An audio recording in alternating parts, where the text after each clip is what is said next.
네, 소소한 당신의 이야기가 있는 마음 마실 터 하나의 사진 집중 2부 시작합니다. 오늘 16회째고요. 네, 8단어라는 주제로 얘기를 풀어가고 있습니다. 네, 먼저 2부 첫 코너는 사심 소식통 시간이죠. 사심 집중에 대한 여러분의 의견이 있는 공간입니다. 네, 뭐 앞서서 이제 8단어 정리하면서 말씀드렸듯이 주제가 어렵다라는 의견이 굉장히 많았고요. 그래서 참여하고 싶지만 아이디어 없다, 너무 어렵다, 던지지 마, 이런 막 던지지 말라라는 의견 등이 있었습니다. 네, 소리 없이 들어주시는 분들도 잘 듣고 계시죠? 네, 마음을 읽어보려고 노력하고 있어요. 요즘 반응이 없어서요. 듣고 계신지. 근데 다운로드는 찍히고 듣고 계신 것 같긴 한데 의견이 없어서 궁금합니다. 네. 그렇고요. 이런 의견이 있었어요. 제가 사연이 정말 안 들어와서 이번 편은 정말 책을 읽어야 할지 모르겠다라고 했더니 지인분께서 그럼 책에 대한 소개하는 2부를 먼저 하고 사연이는 1부 뒤에 해 이랬는데 저도 그렇게 할까 이제 생각했다가 근데 또 정리는 늘 하던 대로 하게 돼서 그냥 원래대로 해보았습니다. 예. 한번 변화를 꿈꾸지만 변화를 싫어하기도 하는 저였던 걸 다시 한번 확인하게 됐으면서 그렇습니다. 에피소드 순서 바꿔볼까 했다가 바꾸지 못했다는 점 알려드리고 또 최근에 또 사심 집중 안 올라오니까 언제 올리냐 한 달이 되고 있다라고 이제 경각심을 주신 사심 나눔이 분의 의견이 있었습니다. 또 팟캐스트를 즐겨 듣는데 자기 전에 이제 즐겨 듣는데 사심 집중은 자기 취향은 아닌 것 같다. 이런 솔직한 의견 주신 분도 감사합니다. 뭐 어떻습니까? 본인 마음에 드는 거 듣는 거죠. 뭐. 네, 그래서 제가 어떻게 반응을 좀 해야 될지 몰라서 그냥 그렇구나 했습니다. 근데 뭐 즐겨 들으시는 팟캐스트가 저도 즐겨 듣는 거여서 맞아 재밌는 거 들으면 되지 뭐 그냥 그렇게 넘어갔고요.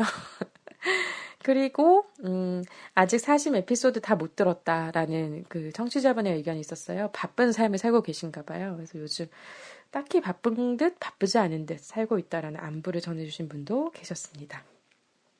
네, 아마 이 밖에도 저한테 개인적으로 제 지인분들은 의견을 얘기하셨을 텐데 제가 그때마다 이제 메모장을 켜서 적진 못하잖아요. 네, 만약에 직업을 하고 있다면 예전에는 뭐 적었겠지만 이걸 뭐 제가 뭐 그런 일 하던 것처럼 할 필요는 없는 것 같아서 기억에 남는 것들만 뒤늦게 기록하다 보니까 기억이 잘 안 나서 만약에 이제 본인이 반응을 보냈는데 소개가 안 됐다라고 하시면 또 알려주시면 제가 여러분께 소개하겠습니다. 지금 갑자기 또 생각났는데 그거 있었어요. 뭐지?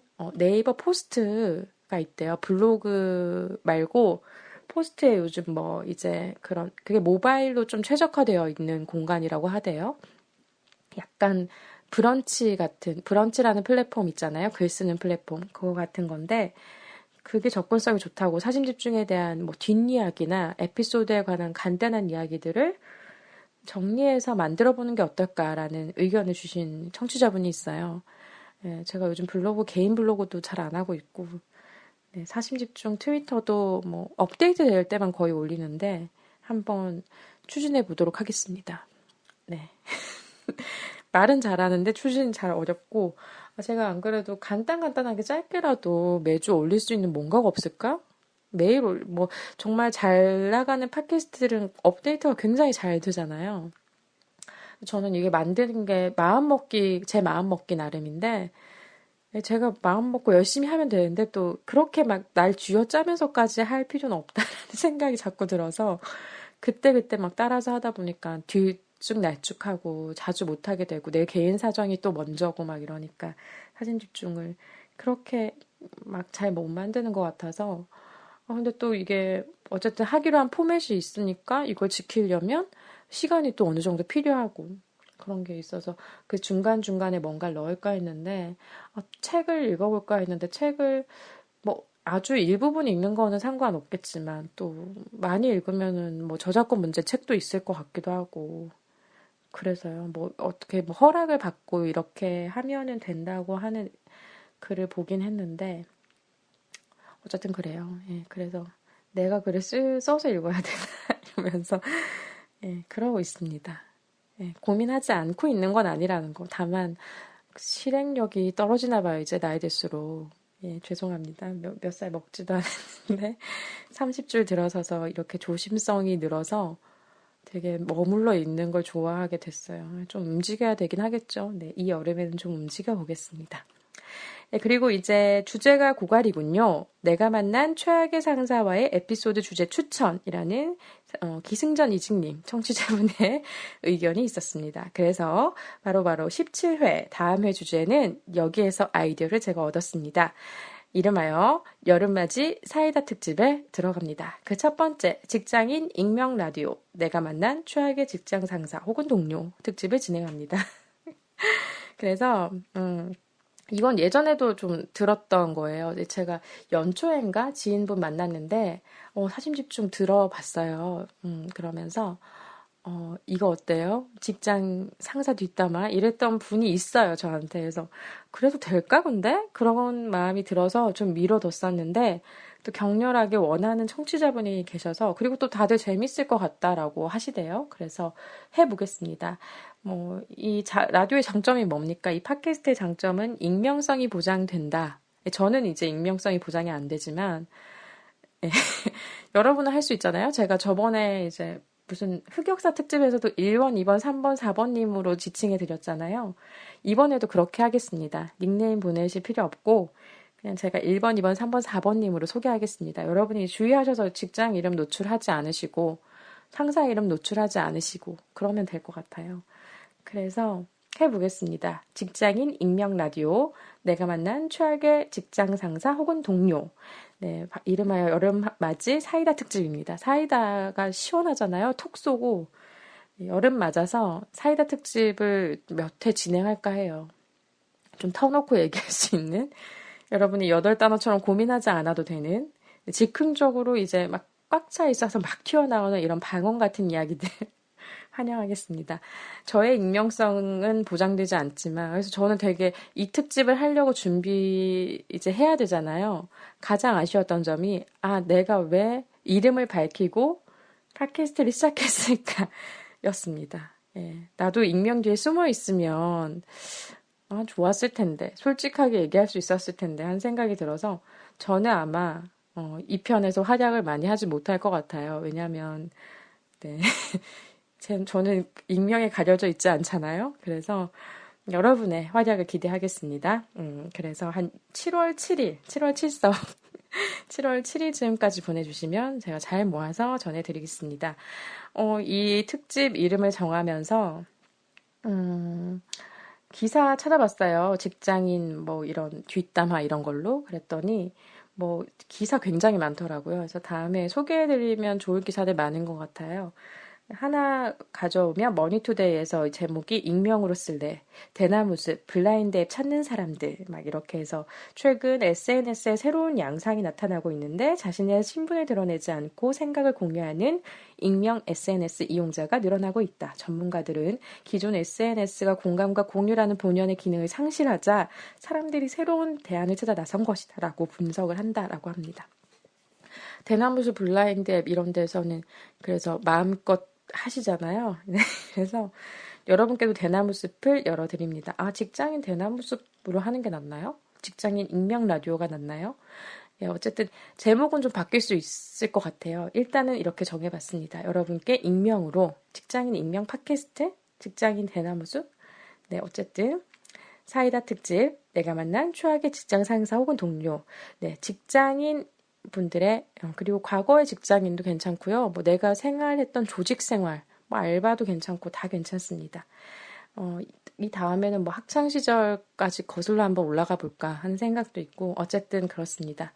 이런 최악의 하고 싶은 뒷담화, 직장에 대한 뒷담화를 보내주시면 되겠어요. 네, 그럼 오늘 사심 소식통 여기서 닫고요. 하나의 사심으로 넘어가 보겠습니다.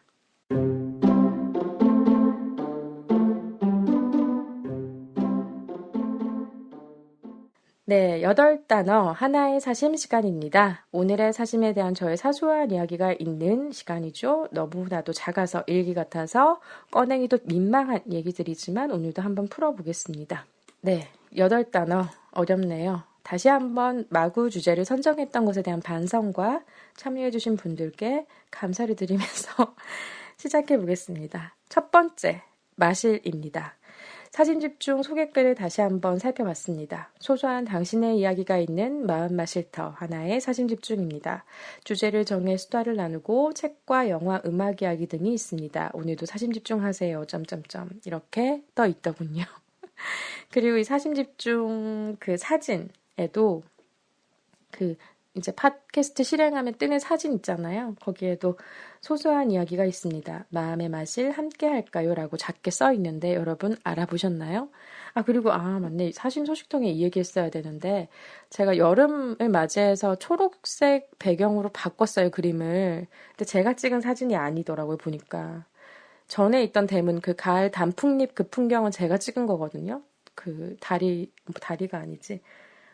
내려다보면서, 땅을 내려다보면서. 근데 이번에는 여행 갔을 때, 일본 여행 작년에 갔을 때, 같이 간 그 친구가 찍어준 사진이었어요. 근데 초록이 너무 좋아서 그걸로 대문을 만들어 봤는데, 마음에 드시나요? 아무런 반응이 없으셔서, 다시 가을 버전으로 바꿔야 하나? 아니면 내가 찍은 사진을 좀 찾아봐야 되나? 하고 있습니다. 어쨌든, 그렇습니다. 네, 계속해서, 또 샜네요. 네, 8단어 마실로 돌아와 보면 저는 생활의 마실, 마음의 마실을 좋아하는 사람입니다. 여행도 마실에 포함되고 독서도 마실에 포함, 모든 것은 마실로 연결됩니다. 마실은 삶의 원동력, 기분 전환도 되고요. 좋습니다.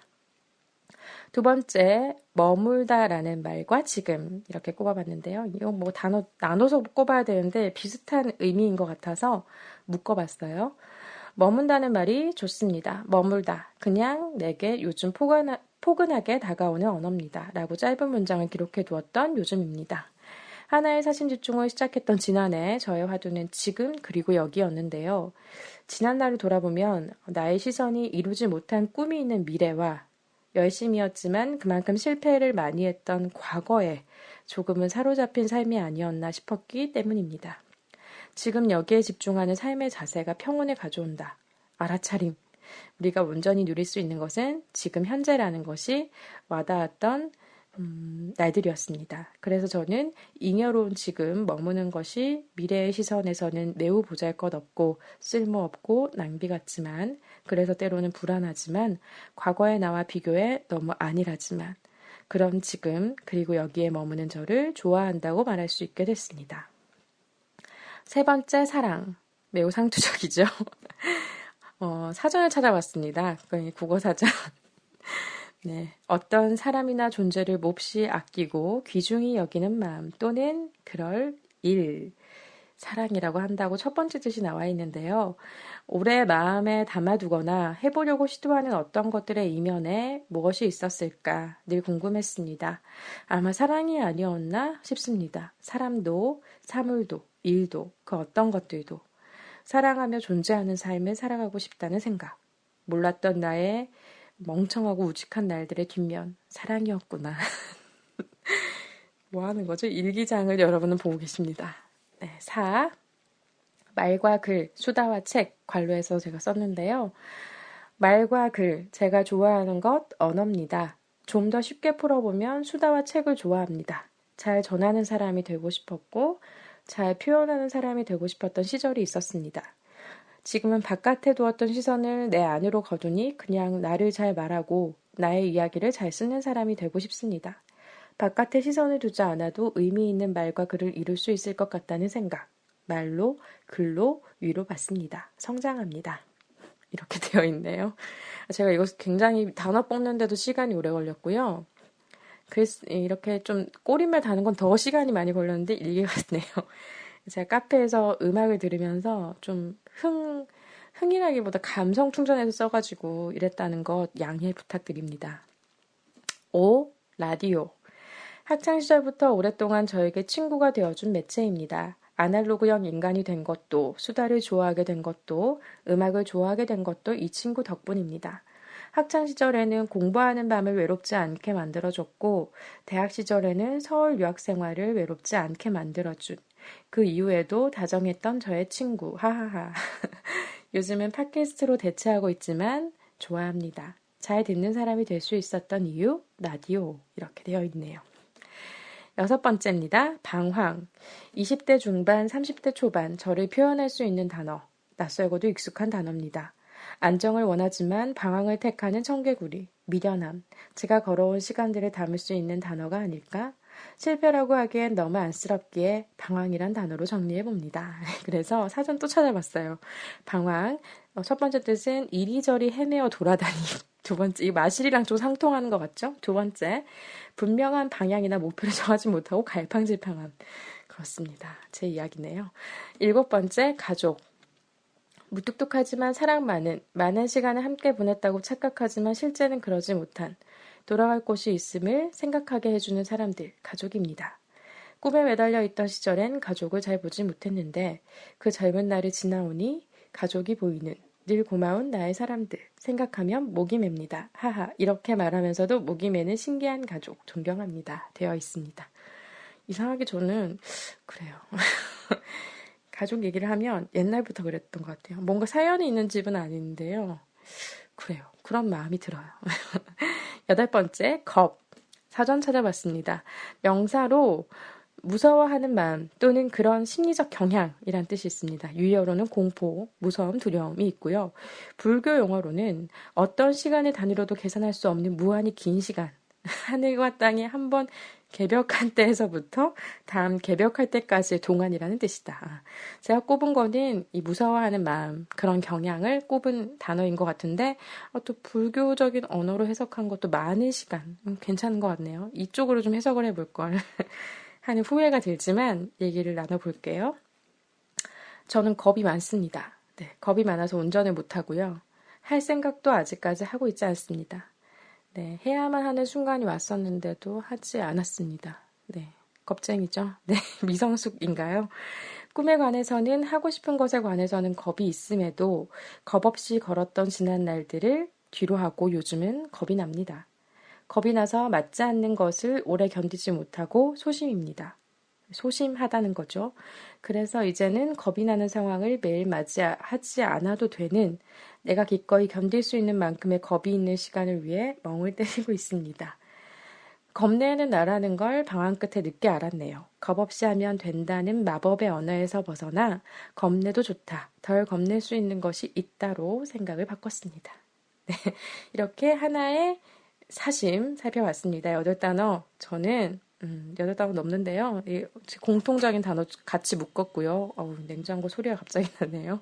네, 8단어 정리하면 마실, 그리고 머물다와 지금, 사랑, 말과 글, 관로에서 수다와 책, 라디오, 방황, 가족, 겁 이렇게 꼽아봤습니다.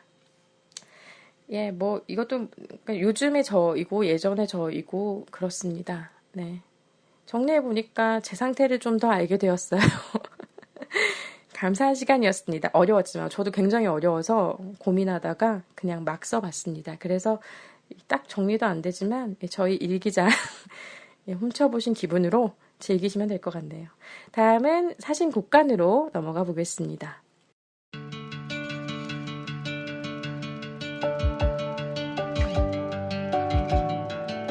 네, 사심에 영향을 준 어떤 것들, 콘텐츠를 공유하는 시간입니다. 사심곡간인데요. 오늘도 사심곡간에 오신 여러분을 환영합니다.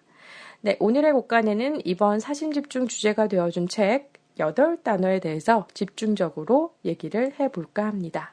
네, 제가 지금 1시간 열을 떠들고 있어요. 오랜만에 체력이 딸리네요. 네, 물 한 모금 먹고 얘기를 합니다. 방송하기 전에 에어컨을 틀어봤어요. 집에 혼방이잖아요. 제가 혼자서 하는 방송. 그리고 아직까지는 집에서 해보는 방송인데 이제 좀 더워지네요. 네. 한 1시간여 좀 틀어놨다가 껐더니 소리가 많이 들어갈 것 같아서 다음에는 한번 켜고 해볼까요? 근데 너무 잡음이 많이 들어갈 것 같아서 에어컨을 껐더니 이제 좀 훈훈해지고 있습니다. 네. 그리고 늘 책을 여러 권 쌓아서 제가 방송을 했었는데요.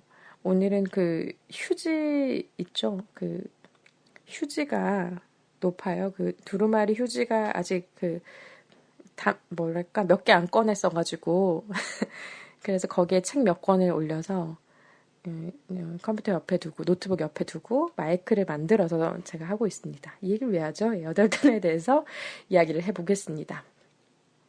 책 소개는 제가 지난 시간에도 드렸는데요. 그래도 오늘의 주제인 만큼 다시 한번 짚고 넘어갈게요. 8단어, 인생을 대하는 우리의 자세라는 부제가 붙어 있습니다. 그 인터넷 서점 소개글을 보면 책은 돕기다의 저자 박웅현, 삶을 위한 8가지 질문을 던지다. 인생은 몇 번의 강의, 몇 권의 책으로 바뀔 만큼 시시하지 않다. 그럼에도 불구하고 이야기를 시작하는 이유는 인생을 두고 이 8가지를 함께 생각해 보고 싶기 때문이다. 그래서 이 광고인 박우견이 삶을 위해서 생각해야 봐야 될 8가지 단어를 말을 했어요. 그래서 우리가 살아가면서 마주쳤을 법한 8가지 가치에 대해서 본인의 경험, 그리고 뭐 만났던 사람, 책, 그림, 음악 이런 것들을 예로 들면서 여러분도 함께 생각해 보시죠 라고 권하는 책입니다. 그래서 그 목차를 보면 전에 소개해드렸지만 1강부터 8강 8가지 단어가 꼽혀 있어요. 1강은 자존, 그리고 2강은 본질, 3강은 고전, 4강은 견, 볼 견자입니다. 그리고 5강은 현재, 6강은 권위, 7강은 소통, 8강은 인생인데요. 저는 왜 이렇게 방송하려고 하면 이제 1시간 정도 떠들면 이렇게 코가 맹맹해지면서 감기 아닌데 그런 증상이 있네요. 네, 양해를 부탁드립니다. 네, 그래서 이 박웅현 씨의 책 8단어 저 그래서 6월 초 여러분께 주제를 던졌던 6월 초부터 6월 초에 읽었어요. 6월 10일 전에 아마 이 책 읽기를 끝냈던 것 같은데 한 3, 4번에 나눠서 읽었던 것 같고요. 오랜만에 책 읽으면서 또 썼어요. 제가 거의 독서하면서 그냥 기억하고 싶은 글귀, 인상적인 글귀를 노트에 바로 쓰는 편인데 또 소설을 읽을 때는 그렇게 쓰면 흐름에 방해가 되더라고요. 그래서 최근에 소설 읽을 때는 안 그랬다가 다시 한번 적어봤습니다. 팔이 아프더라고요. 그래서 적었던 걸 다시 이제 컴퓨터, 노트북으로 옮기고 그러면서 시간이 좀 걸렸는데 그러면 좀 기억이 더 되는 것 같다가도 또 다시 보면 모르겠고 그렇습니다. 느낀 점은, 제 개인적인 느낀 점은 이분이 이제 광고인이시고, 그쪽 업계에서 유명하고 일을 많이 하셨고, 어쨌든 컨텐츠를 만드는 사람은 그만큼 창조는 거의 창조는 모방. 그렇죠. 창조는 그 재배치하는 거잖아요. 예전에는 막 없던 것을 새로 만든다라고 저도 생각을 했는데, 있는 것을 잘 배치하는 게 창조잖아요. 그래서 책 읽기가 이분에게는 굉장히 본인이 하고 있는 일에도 도움이 되고 실용적으로 바로 쓸 수 있는 그런 도구였던 것 같아요. 그래서 풍요로운 책 읽기의 의미에 대해서 책을 읽으면서 좀 알게 됐고, 책 읽기로도 성장하고 성숙하고 뭔가 해낼 수 있음을 스스로 증명한 사람이 아닐까? 이런 개인적인 생각을 가져봤습니다. 그리고 공감이 굉장히 많이 돼서 굉장히 많이 따라 적었던 것 같아요. 물론 누군가는 누구나 할 수 있는 얘기 아니야? 이렇게 생각할 수도 있을 것 같아요. 그러니까 조금 비꼬아서 보자면, 삐딱하게 보자면 누구나 할 수 있는 교훈적인 이야기 아닐까? 그리고 당신이 그렇게 당신의 시대와 지금의 우리 시대는 다른데 당신의 시선이 꼭 정답이라고 할 수는 없지 않나요? 이렇게 물을 수 있는 소지도 있는 것 같긴 해요. 하지만 그럼에도 불구하고 뭔가 너무 새롭다 이런 깨달음은 아닌데 맞아 그렇지라는 익숙한 그러나 우리가 매번 건드리진 않는 그냥 넘어가는 것들을 좀 만져주는 그런 느낌이 있었어요. 저는. 그래서 말을 참고하면 득이 되지 실이 되진 않을 것 같다. 다만 그렇지 않은 좀 생각이 다른 부분이 있으면 이 부분은 나랑 생각이 다르구나 할 수도 있는 그리고 그런 여지도 열어둔 책이라고 생각이 되고요. 본인이 이제 강연하셨던 것을 모으면서 이렇게 책으로 엮은 거니까 그 시절과 지금의 시절은 좀 다른가? 이렇게 생각해 볼 수도 있고 어쨌든 여러 가지의 생각을 해볼 수 있는 그리고 나를 좀 돌아볼 수 있는 그리고 과거의 나한테는 아, 그래, 그랬었지 하고 뭔가 좀 떠내보내야 될 것은 위로하면서 떠내보내줄 수 있는, 그리고 현재의 나에게는 그래, 넌 지금이 중요해 라고 얘기해 줄 수 있고, 미래의 나한테는 현재를 열심히 살자 라고 얘기해 줄 수 있는 그런 책인 것 같습니다. 자기 개발서로 치부하기에는 그렇게까지 치부하진 않아도 될 것 같고요. 8단어, 인생을 돌아보는 8단어 에세이로 보시면 될 것 같아요.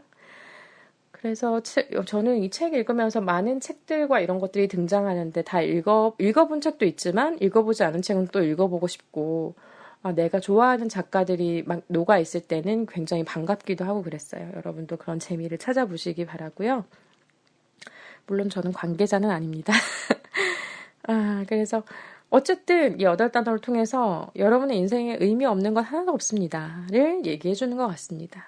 네, 그래서 관련 기사를 먼저 모아봤는데 기사 굉장히 많더라고요. 그 중에서 최근 기사랑 그리고 좀 의미가 있는, 수치적으로 의미가 있는 기사를 가져와 봤는데요. 먼저 지난해 11월에 나왔던 기사예요. 연합뉴스 기사인데 박웅현 에세이 8단어 2년 6개월 만에 100쇄 돌파. 네, 기사를 보면 광고인 박웅현이 쓴 에세이 8단어가 2년 6개월 만에 100쇄를 돌파했다. 출판사 북하우스는 8단어의 100쇄 돌파를 기념해 저자의 친필 메시지가 담긴 한전 특별판을 출간했다고 26일 밝혔다. 이렇게 되어 있습니다. 이게 초판이 2013년 5월에 나왔는데요. 젊은이들에게 전하고 싶은 메시지를 자존, 본질, 고전, 견, 현재, 권위, 소통, 인생 등 8개 키워드로 풀어냈다. 그렇습니다. 그렇게 되어 있어요. 답은 당신 안에 있습니다. 특별판 첫 페이지에 담긴 저자 친필 메시지는 이렇다고 하는데요. 정말 2013년 5월이면 정말 저는 진짜 초판 나왔을 때 샀던 것 같아요. 이때 독서 모임 위해서 제가 샀었다고 말씀드렸죠. 근데 제대로 제가 못 읽어서 다시 한번 읽어봤는데 그때 읽었으면 또 나름의 또 울림이 있었겠죠. 네, 뒤늦은 울림을 받았습니다. 그때는 일할 때여가지고 정신 없었던 것 같아요. 네, 그러네요.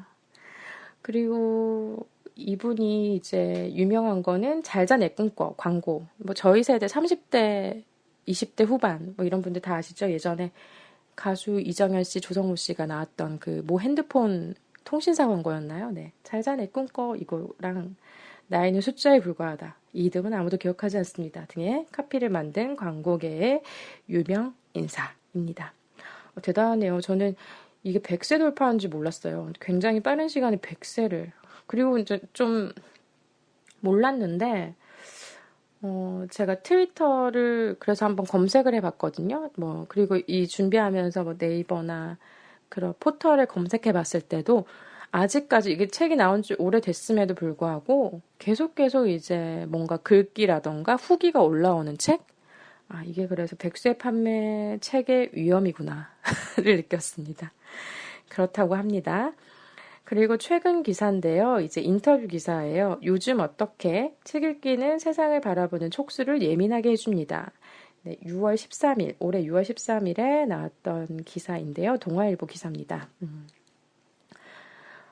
인문학 전도사 나선 광고인 박웅현, TBWA 코리아 CCO, 네, 크리에이티브 대표를 CCO라고 하네요. 이분이 스타 광고인으로 알려져 있는데 카피라이터 출신인 그는 넥타이와 청바지는 평등하다, 사람을 향합니다, 진심이 짓는다 같은 카피로 유명한 히트 광고들을 만들어냈다. 그는 파워라이터이자 인문학 전도사이기도 하다. 그의 인문서 강독회 강연을 엮은 책 8단어 외에 최근 돕기다는 지난해 12월과 이달 연이어 100세를 남겼다. 이 책들은 지금까지 각각 32만 부, 30만 부가 팔렸다. 최근에는 다시 최근 돕기다를 펴냈다. 네, 요즘 책 새로 나오셨더라고요. 안 그래도.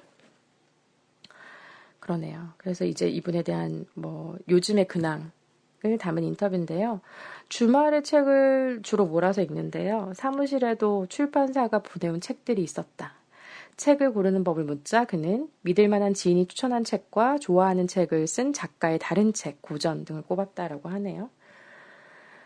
맞아요. 그 평가가 엇갈린다 이런 의견이 있어요. 광고계의 전설, 천재라는 평가였는데 독자의 평은 갈렸다라고 합니다.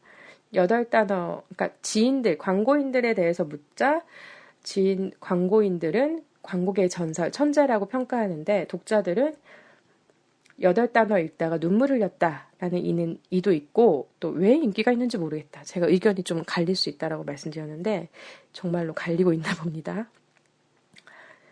그렇다고 하네요. 2권이 연달아서 100세 찍었다. 비결은? 라고 물었더니 내가 광고를 했다는 거다.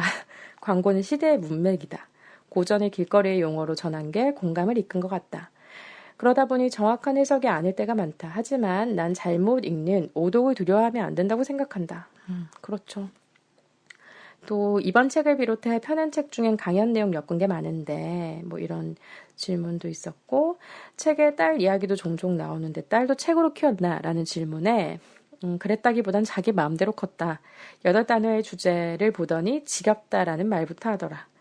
늘 해오던 이야기라 그런지 가족들은 내 활동에 무심하다라고 하셨습니다. 무심한데 시크하게 네, 가족의 의무입니다. 그래서 표로 나와 있는 게 박웅현이 읽고 또 읽은 책 5가지가 나와 있어요. 이건 소개해드려도 좋을 것 같죠? 소개해드릴게요. 책 보면 먼저 참을 수 없는 존재의 가벼운 밀란 쿤데라의 책입니다. 저도 이 책 읽었었는데 대학교 시절에 네, 정말 폭풍 같은 책이죠. 네, 코멘트는 이 책은 주제를 변주하는 교양곡 같다. 4번 읽었고 밑줄 그은 내용을 2번 옮겨 썼다. 그러셨군요. 이분도 밑줄 그은 내용 옮겨 쓰시는군요. 저만 하는 일이 아니었군요. 네. 그리고 밀란 쿤데라를 좋아하시나 봐요. 2번째 책은 커튼입니다. 저도 읽어보지 않았는데 역시 4번 읽은 소설에 관한 쿤데라의 에세이, 소설을 어떻게 쓰고 읽어야 할지에 대해 세밀하게 풀었다. 3번째는 안나 카레니나 레프 톨스토이가 쓴 책이고요. 아름다운 러브스토리에 인생에 필요한 감정이 절묘하게 다 들어갔다. 4번째 그리스인 조르바 카잔차키스. 네, 이 책은 저 작년에 읽었던 거, 작년인가 재작년에 읽었던 것 같아요. 카잔차키스는 내 롤모델이다. 자유가 무엇인지 삶으로 보여준다. 그렇죠. 이분 정말 자유인이거든요. 이 롤모델이셨군요. 네. 그리고 프리초프 카레라가 쓴 현대 물리학과 동양 사상. 요즘 다시 읽는 책이다. 영어로 읽고 있다. 천천히 읽을 때 오는 감흥이 크다. 이 책은 뭔가 두꺼울 것 같은데요. 이렇게 읽고 또 읽은 책 꼽아주셨습니다. 타고난 광고인이라고 불리는데 남들 하나 남기기 어려운데 카피 여러 개 남겼다라고 했더니 답하신 말이 유명해진 광고 카피 중에 혼자 힘으로 만든 것 없다. 나는 소설가 한강이 아니니까. 운도 좋았다. 미디어 환경이 변했다. 내가 하는 일은 잘하는 것도 힘들었는데 이젠 내가 잘하는 일을 잘 해도 안 되는 시대다.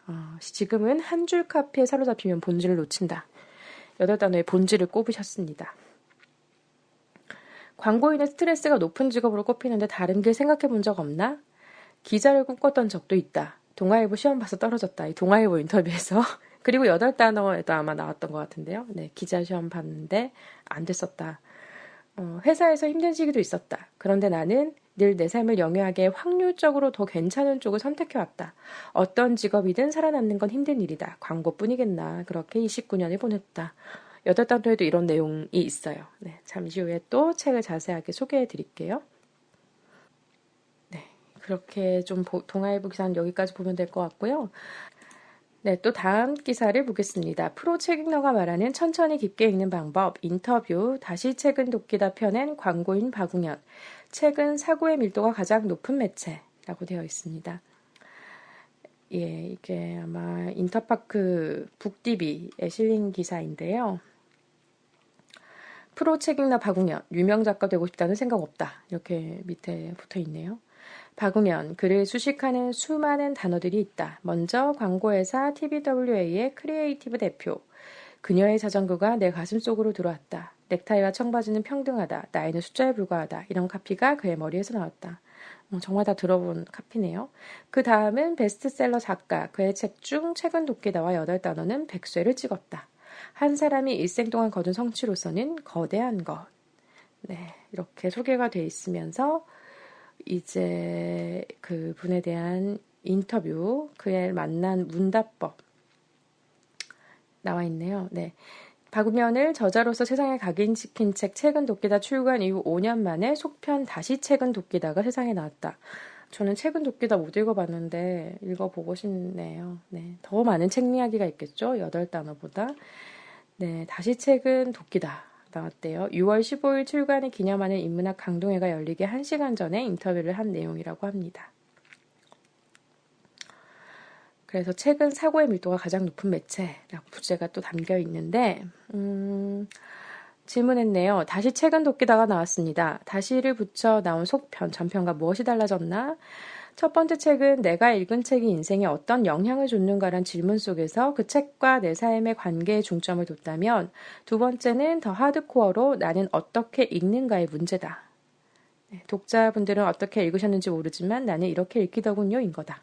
이 둘 사이에는 물론 교집합이 있다. 이렇게 이제 책 다시 뭐죠? 예. 다시 책은 돕기다에 대한 이야기가 나와 있네요. 그리고 나서 이제 책 읽기에 대한 얘기들이 계속 나와요. 오랜 기간 읽은 책은 무엇인가? 뭐 이런 질문들 나와 있고요. 네, 아까 소개한 책 중에 뭐 영어를 읽고 있는 현대 물리학과 동양사상 3독자라고 하시네요. 빨리 읽으려 하지 않는다.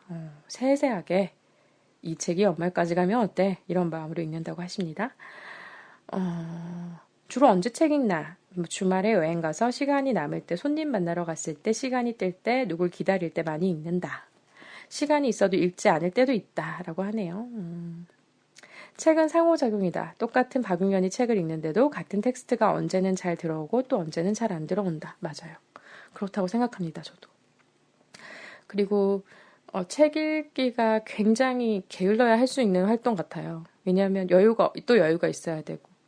책 그냥 취미로 읽지 하는데 어쨌든 책도 소통의 하나인 것 같아요. 물론 일방적으로 내가 받아들이는 거긴 하지만 이 책의 내용과 소통한다는 느낌? 그래서 그냥 흘려듣는 뭔가와는 또 다른 느낌이 있어요. 뭔가 몰입해야 되고 네, 그래서 책 읽는 데는 좀 에너지도 필요하고 그런 것 같습니다.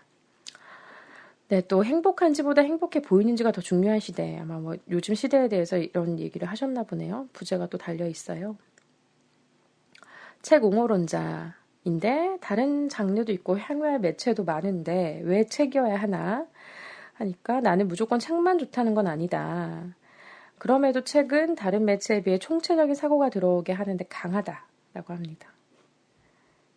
그리고 뭐 이렇게 사고의 밀도 면에서 책이 중요하다라고 하는 것 같네요. 책을 쓸 때 사고의 밀도가 제일 높고 두 번째가 인터뷰나 강의, 세 번째가 친구와의 대화라고 합니다. 책이야말로 정성을 다 들여서 독자들이 자기 생각을 잘 받아먹을 수 있게 정리해놓은 결집체라고 하셨는데요. 그렇습니다. 네, 요즘 이제 SNS 막 이런 것들 때문에 내 생각을 만들기 어려워진 시대에 어떻게 나만의 생각을 갖고 주체적인 독서할 수 있니? 물었더니 역시 왕도 없지만 내가 주체성을 향한 의지를 갖추는 게 중요하다. 요즘 같은 시대는 더더욱 그렇다. 요즘은 나는 생각한다 고로 존재한다가 아니라 나는 보여준다 고로 존재한다니까. 내가 실제 행복한지보다 인스타그램에서 행복해 보이는지가 더 중요한 시대가 된 거다. 이렇게 가다 보면 내가 허망해진다. 예쁜 사진 10장 올려서 좋겠다 부럽다라는 댓글이 달렸어도 정작 자신이 행복하지 않다면 이건 허상인 거다. 반대로 사람들한테 알려지지 않아도 내가 진짜 찬란한 로맨틱한 걸 봤으면 그게 중요한 거다. 요즘 이런 맥락의 말씀 많이 하시는 것 같아요. 근데 저도 여기에 되게 동의를 하게 되는 시점이네요. 그렇습니다. 뭔가 이미지에 너무 집착하는 시대? 보여주기에 급급한 시대? 저도 근데 뭐 그렇잖아요. 뭐 예쁜 거 보면 찍어버리고 사진 찍어서 남기고 싶고 이런 마음이 있었는데 물론 막 공유에 대한 의지가 막 적극적인 편은 아니었는데 좀 진짜 이렇게 됐구나. 옛날엔 안 그랬는데 왜 그렇지? 이런 마음이 좀 들면서 그게 보여주기가 오로지 존재하고 행복하는데 상관 있나? 이런 생각이 좀 들긴 했어요. 네, 그리고 이제 뭐 자존에 대한 이야기도 하고요. 뭐 독서에 대한 얘기가 주로 많네요. 그리고 뭐 알파고와 다른 점, 그리고 30년이 넘는 세월을 광고인으로 살았는데 앞으로 30년 인생 어떻게 살고 싶나? 라고 물었더니 그런 건 없다. 나는 그냥 하루하루 충실하게 사는 게 목표다. 그래서 개처럼 살자라는 얘기를 하고 난다. 이거는 8단어에도 나왔던 얘기잖아요. 어제 꼬리친 걸 후회하지 않고 내일 공놀이할 것을 미리 기대하지 않는다. 30년은 모르겠다. 다만 오늘 강연이 중요하고 내일 회의에 들어가면 그 회의가 중요하다. 그냥 내가 할 수 있는 것을 하는 것. 그게 바로 레빈의 삶이고 본분사다. 그래서 나는 젊은이들에게 꿈을 실현하는 가장 좋은 방법은 충실한 하루를 보내는 거라고 얘기한다. 그게 내 목표이기도 하고 나도 일을 언제까지 할지 모르겠다. 인생은 흘러갈 것이고 내가 예측하지 못한 변수가 들어올 것이다. 다만 그 변수는 모르는 것이기에 그냥 나는 내 눈앞에 있는 것들을 충실하게 잘 하려고 노력할 뿐이다. 라고 하셨습니다. 8단어에 나오는 얘기들이 집약되어 있는 것 같아요. 그래서 이제 인문학 강독회 이제 이날 강연은 우리는 스마트폰이라는 개떼에 쫓기고 있다라는 얘기를 하셨나 봐요. 그렇습니다. 저도 매우 친구처럼 지내고 있지만 맞아요. 굉장히 그래요. 그렇습니다. 이런 얘기 하셨네요. 세상에 좋은 거 많습니다. 내가 잡지 못한 것일 뿐이죠. 친구가 되려면 시간 걸리고요.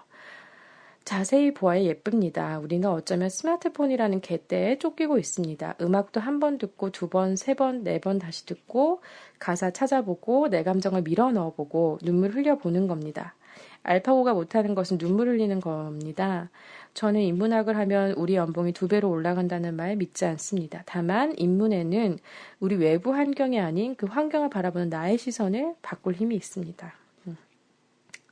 멋있네요. 멋있는 말이군요. 그리고 이제 마지막 기사인데요. 문화일보 기사입니다. 6월 15일자에 나왔는데 속삭이듯 쉽게 전달 친절한 인문학 서점가 평정. 친절한 인문학이 서점가에 이제 뿌려졌다. 이런 얘기인 것 같고요. 부제로 박웅현, 최 사장, 유시민 저서 탄탄한 팬덤 베스트셀러에 60만 부 판매 100쇄 찍기도.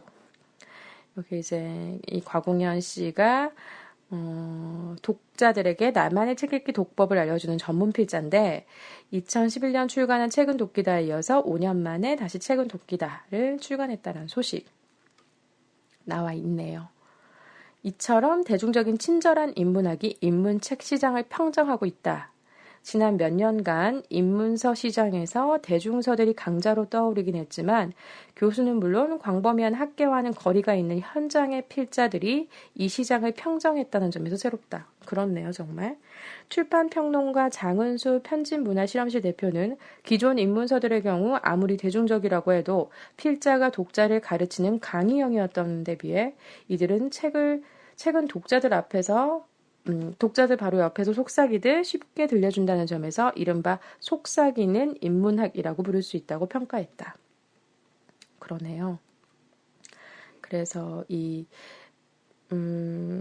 속삭이는 인문서 시장을 형성하고 있는 저자는 지적 대화를 위한 넓고 얕은 지식의 최 사장과 지난해부터 글쓰기 책을 집중적으로 내고 있는 유시민 작가를 들 수 있고 이 박웅현 대표도 들 수 있다고 합니다. 이들은 탄탄한 팬덤을 형성하며 구간과 신간 두세 권을 동시에 베스트 톱 10, 10위권에 올리고 있다라고 하네요. 예, 아까 이제 소개해드렸던 것처럼 이 박웅현 작가 역시 다시 책은 돕기다와 함께 지난해 100세를 돌파한 8단어, 역시 지난주 100세를 찍은 책은 돕기다까지 3권이 동시에 인문 베스트에 올라있다고 합니다. 대단하네요. 네. 대단합니다. 평가는 전문적인 인문학 영역 밖에 있지만 깊이 있지만 독자들에게 그리 부담스럽지 않은 책 읽기 선배가 들려주는 친근한 독법 맞는 것 같아요. 그리고 지대너랍으로 출판기를 놀라게 한 최 사장도 지대너랍 1, 2권과 시민의 교양까지 3권이 인문 베스트에 올라와 있다고 하고요. 지대너랍 1, 2권은 60만 부, 40만 부가 팔렸고 시민의 교양도 10만 부가량 팔렸다고 합니다. 또 다른 신작이 또 올해 말에 출간이 될 예정이다 라고 되어 있고요.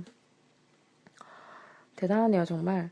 그래서 권미경 웨일북 대표는 학자나 교수들이 저작처럼 어렵지 않으면서 이 지식의 전체적인 흐름을 알 수 있게 해주기에 인기가 높다며 인문학적 지식을 갖고 싶은데 어떤 책부터 읽어야 할지 막막한 40대 전문직 독자들에서 시작해 30대 대학생 독자들을 거쳐 중고등학생들까지 독자층이 확대되고 있다라고 합니다.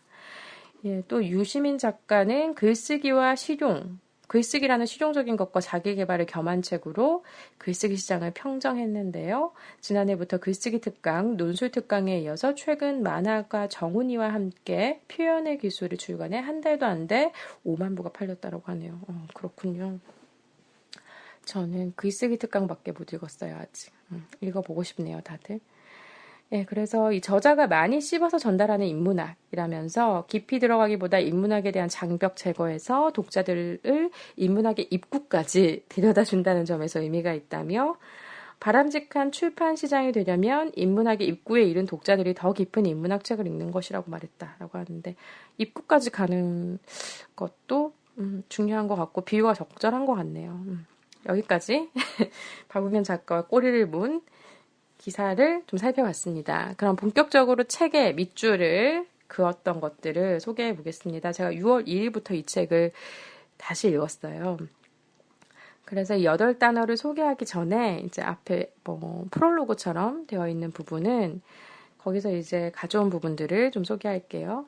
박웅현입니다. 2012년 10월부터 2달여간 20여 명의 20, 30대들과 함께 만나 젊음에 필요한, 아니 살아가면서 꼭 생각해봐야 하는 8가지 키워드에 대해서 이야기해보았습니다. 그리고 그 시간의 결과물로 이렇게 또 한 권의 책을 묶어내게 됐습니다. 네, 그리고 또 제가 강의에서 이야기했던 8개의 키워드는 자존, 본질, 고전, 견, 현재, 권위, 소통, 인생입니다.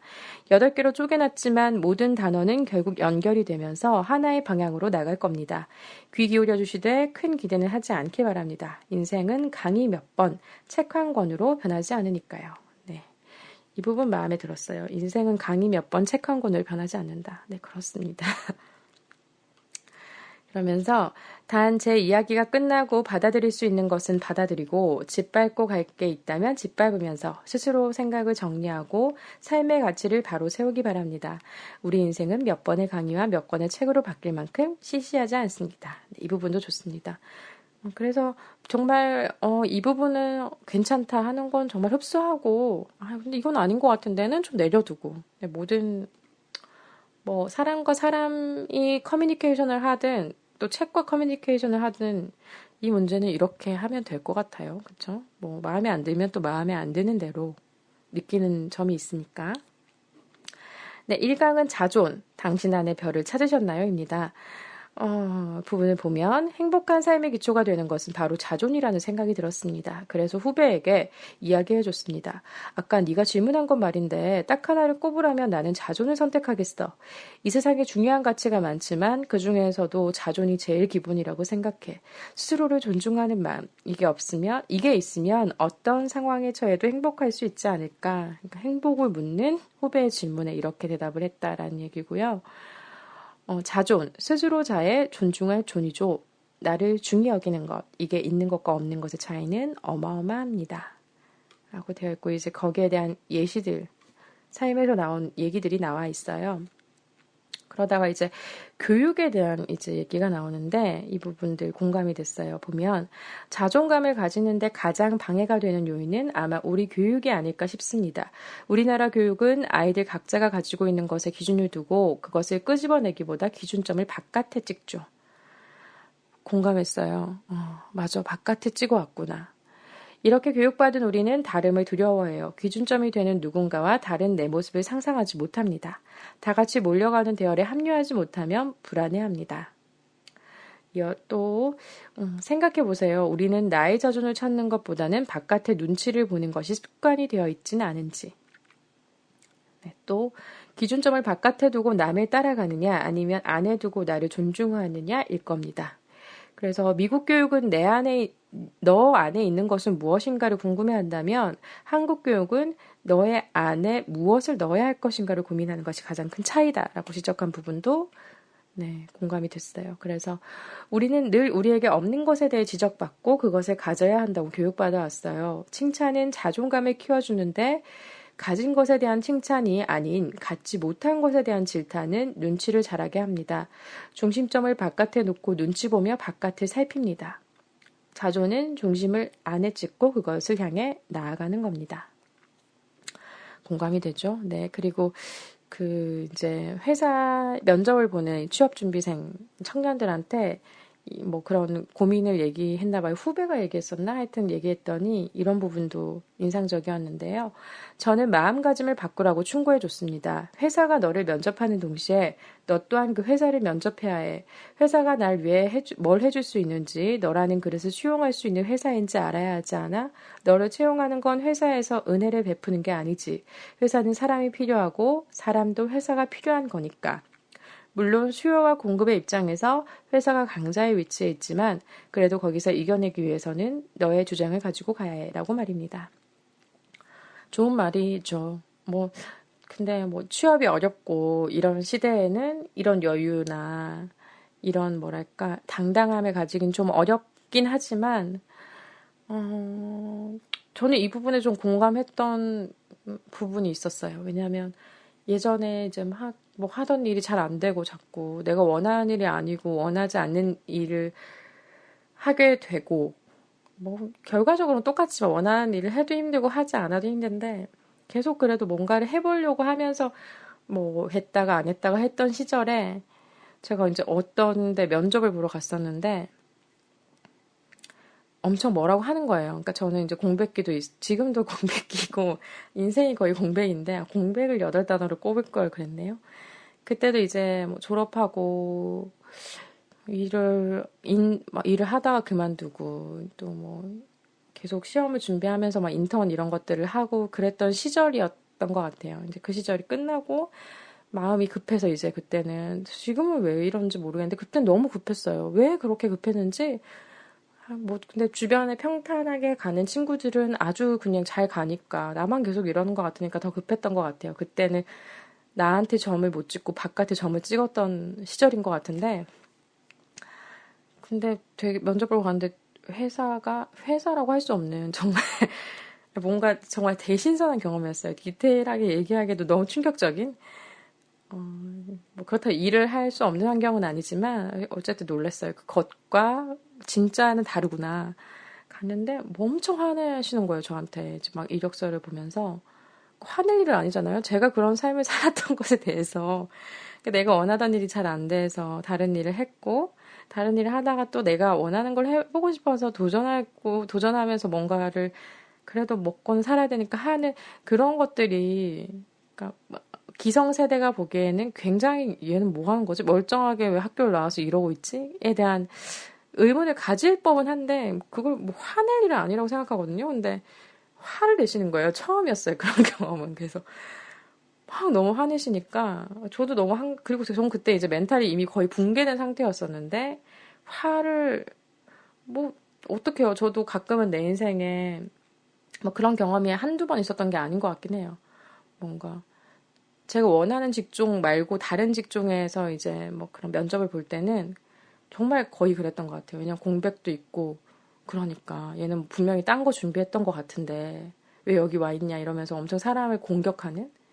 근데 그렇게 공격까지 하지 않아도 되잖아요. 근데 맞아요. 그랬던 경험이 몇 번 있는데 가장 인상적인 경험 중에 하나가 엄청 화내면서 막 그러시길래 그때는 이제 제가 사회생활을 좀 하고 나서 이제 면접을 본 거였잖아요. 급하게. 처음에는 그렇게 두들겨 맞는데도 눈물이 막 집에 와서 나는데도 그냥 취업은 이런가 보다 이렇게 생각했던 것 같은데 그때는 이제 뭔가 많은 풍파와 실패를 겪고 진짜 막 문턱까지 갔다 떨어지고 이런 게 너무 많았었기 때문에 그냥 많은 풍파를 겪고 그래서 원하도 원치 않는 일도 하고 막 그랬던 시절 이후여서 그런지 아니면 좀 진짜 멘탈이 나가서 그런지 얘기했었어요. 나오라고 하길래 그 앞에서 그냥 그렇게 한참 저한테 화내시더니 요즘 애들이 막 이러면서 화를 내시더니 나오라고 하는 거예요. 그래서 얘기했던 것 같아요. 이렇게 정말. 물론 네 회사에서 저를 면접 보는 시간이기도 하지만 제가 회사를 면접 보는 일이기도 하다고 근데 제가 그 즈음에 아는 언니가 그런 얘기 저한테 해줬었거든요. 너무 좌절하지 마. 막 이러면서. 그게 갑자기 생각이 나면서 저 원래 그렇게 순발력이 뛰어나지 않은데 얼마나 빡쳤으면 그 얘기가 막 술술 나왔어요. 그러면서 그냥 집에 와가지고 또 후회했죠. 내가 내 주제를 알아야지. 그런 말 괜히 한 거 아니야? 그랬던 시절이 있어요. 네. 갑자기 생각이 났습니다. 네, 그렇습니다. 그리고 정신과 전문의 정혜신 박사는 모든 사람은 완벽하게 불완전하다라고 했습니다. 맞습니다. 완벽한 인간은 없어요. 그러니 내가 가진 장점을 보고 인정해줘야 합니다. 제가 좋아하는 부사, 그럼에도 불구하고 나를 존중해야 하는 것이죠. 단점을 인정하되 그것이 나를 지배하지 않게 해야 합니다. 그러니 못났다고 외로워하지도 마세요. 모든 인간은 다 못났고 완벽하게 불완전하니까. 존경하는 교수님, 부모님들도 지키지 못하는 약속이 수두룩하고 결심했다가 깨기를 반복하는 사람입니다.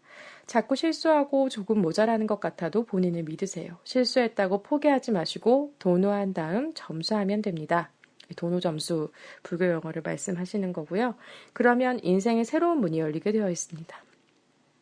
맞아요. 저는 이걸 되게 늦게 깨달았던 것 같아요. 그러니까 어른들은 예전에 이제 제가 아이였을 땐 어른들은 다 존경할 만하고 정말 어른들은 옳다 이렇게 생각했었거든요. 어른들은 다 어른일 것이다. 정말 합리적으로 생각하고 인자하며 그러니까 모든 성인, 그러니까 공자, 맹자 같은 분들일 줄 알았던 거예요. 그러니까 제가 만들어낸 허상이었죠. 근데 사회생활을 하면서 나이가 먹는다고 해서 다 어른이 되는 건 아니구나. 나조차도 그렇고, 내가 만나는 누군가도 그렇고. 부모님에 대해서도 부모님은 굉장히, 부모님도 그렇게 생각했죠. 어른이니까. 근데, 부모님도 부모님의 역할이 처음이고, 그래서 자충우돌 할 수밖에 없고, 나랑 똑같은 인간이구나를 저 되게 뒤늦게 깨달았어요. 여러분 빨리 깨달으시면 인생이 좀 더, 뭐랄까. 여유롭지 않을까? 네, 저 그럴 것 같아요. 그러니까 되게 제가 막 이상을 정해놓고 거기에 맞지 않으면 굉장히 괴로워하고 그랬던 것 같거든요. 그러니까 막 방황이 많고 막 이랬던 게 그렇지 않은 부분을 인정하는 것이 어른이 아닌가 싶어요. 그리고 그 부분을 넓혀가는 것. 근데 뭐 물론 뭐 아닌 것은 아니어야 하지만 그렇습니다. 그래서 자기 안에 들여다봤기 때문에 발견할 수 있는 것에 대한 이제 얘기가 나오거든요. 그래서 그러니까 자기의 장점을 무시하지 않아서 자기의 영역을 만들어낸 사람에 대한 예시가 나오는데 이것도 굉장히 좋아요. 읽어보시면 좋을 것 같아요. 사학자 강판권 씨 이야기가 나옵니다. 나무를 좋아해서 점을 찍다가 뭐 책도 펴내고 지금에는 이제 교수님이 되셨다고 해요. 사학과 돌아서 이제 자기만의 영역을 만들었다고 하는데 자신의 길을 무시하지 않는 것 바로 이게 인생입니다. 그리고 모든 인생마다 기회는 달라요. 이렇게 되어 있습니다. 예, 그렇습니다. 그래서 be yourself, 너 자신이 되어라 이런 말들이 나오네요. 너는 너다. 다른 사람이 되려고 하지 말고 너 자신이 되라. 듬성듬성할지언정 내가 선 자리에서 답을 찾아야 합니다. 남의 답이 아니라 나의 답을 찾는 사람이 되세요. 다른 게 틀린 게 아닙니다. 그러면서 마지막 여러분 답은 저쪽에 있지 않습니다. 답은 바로 지금 여기 내 인생에 있습니다. 그러니 그 인생을 살아가고 있는 스스로를 존중하는 여러분이 되었으면 좋겠습니다. 네, 맞아요. 제가 그랬던 시절, 그러니까 제가 이분이 책 초판 8단어가 나오기 전에 방황하던 시절에 이 책을 만났으면 생각이 좀 바뀌었을까요? 그런 아쉬움이 남았었어요. 제 개인적으로는. 그때 이런 얘기를 나한테 해준 사람이 없었어. 이러면서. 제가 못 찾았겠죠. 6월 5일에는 2강 본질편을 읽었습니다. 그래서 에르메스가 던진 카피가 나오는데요. Everything changes but nothing changes. 모든 것은 변하지만 아무것도 변하지 않는다. 그러면서 그렇습니다. 모든 것은 변합니다. 그러나 아무것도 변하지 않아요. 모든 사람도 마찬가지입니다. 소수의 기득권을 대신해 이제 개인의 시대라고 정의를 했고요. 저자는 설명할 수 있는 유일한 방법은 하나입니다. 바로 콘텐츠의 힘입니다. 그래서 아이디어 퍼스트, 미디어 팔로우. 그런 것 같긴 하죠. 미디어의 형태는 계속 바뀌지만 아이디어의 형태가 바뀌는 건 아니니까. 아이디어가 먼저입니다. 매체는 그 다음입니다. 그러면서 본질에 대한 설명을 하기 위해서 이렇게 얘기하십니다. 저는 게으른 사람입니다. 그럼 제가 살 수 있는 방법은 무엇일까요? 변하지 않는 것, 본질을 보겠다는 겁니다. 그렇다면 무엇이 본질일까요? 바로 콘텐츠입니다. 콘텐츠는 사람을 어떻게 움직이는가에 대한 메커니즘입니다. 이것만 확실하면 페이스북에서 트위터에서 퍼갑니다. 강남스타일이 아주 좋은 예죠. 이렇게 되어 있네요. 싸이가 뜬 건 현대 미디어의 덕이 아니라 흥이 많은 싸이라는 사람 자체의 본질을 놓지 않은 결과입니다. 그 본질이 살아있는 콘텐츠의 힘이 지금의 싸이를 만든 거예요. 네, 공감이 됩니다. 네, 그러면서 온갖 새로운 SNS, 변화하는 커뮤니케이션 방식을 저는 도무지 못 따라가겠어요. 그러나 길은 있죠. 이렇게 급변하는 시대에 변하지 않는 게 있고 그걸 잡는 게 나의 유일한 돌파구입니다. 역설적이게도 이런 복잡한 미디어의 시대가 진정성의 시대가 되어버린 겁니다. 저는 사람을 봅니다. 모든 것은 변하지만 변하지 않는 것들이 있기 때문입니다. 사람들의 마음이 그것입니다. 사람들의 웃음은 변하지 않습니다. 이제는 본질의 시대고 변하지 않는 그것을 잡아야 해요. 이러면서 여러분, 요즘 같은 콘텐츠의 시대는 없었습니다. 지금처럼 본질이 중요한 시대가 없었습니다. 예, 그러면서 미디어의 도움이 없이도 자기 콘텐츠의 힘만 있으면 무엇이든 가능하게 되었으니까요. 이건 공감이 돼요. 그렇죠? 팟캐스트 같은 경우도 그렇고요. 그쵸? 여러 가지 플랫폼이 굉장히 다양해져서 누구나 이제 자기 콘텐츠가 있으면 뭔가를 생산해내고 할 수 있는 시대. 그렇죠. 미디어가 가진 특권을 나눠 가지는 시대가 되었죠. SNS의 등장으로 인해서. 그래서 본질을 무엇으로 보느냐에 따라 생각과 행동이 달라집니다. 라고 되어 있고요. 나는 도대체 왜 이렇게 떨리는 걸까 하고 제 자신을 돌아봤더니 너무 잘하려고 한 것이 문제였습니다. 남들한테 멋있게 보이고 싶은 마음이 컸던 거죠. 하지만 잘하는 것보다 중요한 것은 할 말을 하는 것이었어요. 네, 프레젠테이션 때 떨렸던 경험을 얘기하면서 프레젠테이션의 본질은 내가 멋있어야 하는 게 아니라 잘 전달하는 것에 있더라는 거죠. 그 이후로 덜 떨렸어요. 그렇습니다. 맞아요. 저도 그랬던 것 같아요. 네. 막 너무 잘하려고 하면 떨리니까 그냥 내가 이 내용을 잘 이해하고 내가 이해한 것을 바탕으로 듣는 사람, 보는 사람도 이해할 수 있게 얘기하면 되는 게 아닐까라고 생각을 하고 잘하려는 걸 좀 버렸더니 안 떨리게 되긴 했어요. 물론 떨리는 순간도 있지만 네, 그렇습니다. 너무 긴장하면 맨날 떨리면 망하더라고요. 그래서 그렇지 않은 나를 만들기 위한 시간들을 많이 보냈던 것 같습니다. 그러네요. 본질은 결국 자기 판단이라고 합니다. 나한테 진짜 무엇이 도움이 될 것인가를 중심에 놓고 봐야 합니다. 그러면서 그렇다면 내가 좋아하고 잘할 수 있는 것이 다 본질이냐? 저는 이렇게 이야기합니다. 내가 하는 행동이 5년 후에 나에게 긍정적인 체력이 될 것이냐 아니냐가 기준이 될 수 있을 것 같습니다. 본인만의 어떤 기준 이런 것들이 있다는 걸 여러분은 읽을 수가 있습니다. 네, 속도를 좀 내볼게요. 많이 밑줄을 쳐서 다 옮겼는데 다 얘기하면 밤을 샐 것 같고 3강은 고전입니다. 클래식 그 견고한 영혼의 성 그러면서 이제 김용택 시인의 첫사랑 중 이 시를 좀 실어두셨어요. 그렇다네. 인생은 사랑을 시든 게 아니라네. 다만 우린 놀라움을 잊었네. 우린 사랑을 잃었을 뿐이네. 이러면서 인간은 이 세상에 덧없는 길손일 뿐입니다. 대부분의 것들이 시간에 굴복합니다. 그런데 고전은 시간과 싸워 이겨냈어요. 이러면서 느끼게 해주면 됩니다. 강요하지 말고 느끼게 해주면 되는데 저 또한 한 번도 느끼는 교육을 받아본 적이 없습니다. 그래서 저는 어린 시절 제가 받은 교육을 생각하면서 선생님들께 부탁이니 딱 한 번만 효율을 포기하고 구할 수 있는 가장 좋은 스피커를 가져다 놓고 아이들에게 비발디의 음악을 들려주라고 했습니다. 방법만 알면 아이들은 자신에게 좋은 것을 알아서 찾을 테니까요. 진짜 알려면 관심을 가져야 합니다. 그러면 궁금해질 겁니다. 그 대상의 본질에 대해서. 그리고 그걸 알기 전에는 안다고 생각하는 것이 위험합니다. 물으면 모른다고 해야 합니다. 알려고 하기 전에 우선 느끼세요. 알면 알수록 궁금한 것들이 늘어났지만 또 그만큼 내가 아는 만큼 더 많이 보고 듣고 느낄 수 있었습니다. 누구는 철학을 공부해서 뭐 먹고 살겠느냐고 하는데 제 생각에 철학은 하나도 버릴 게 없는 학문이라고 생각합니다. 어떤 직업이라도 철학은 도움이 되죠. 본질적이니까요. 그런 점에서 고전, 클래식도 마찬가지입니다.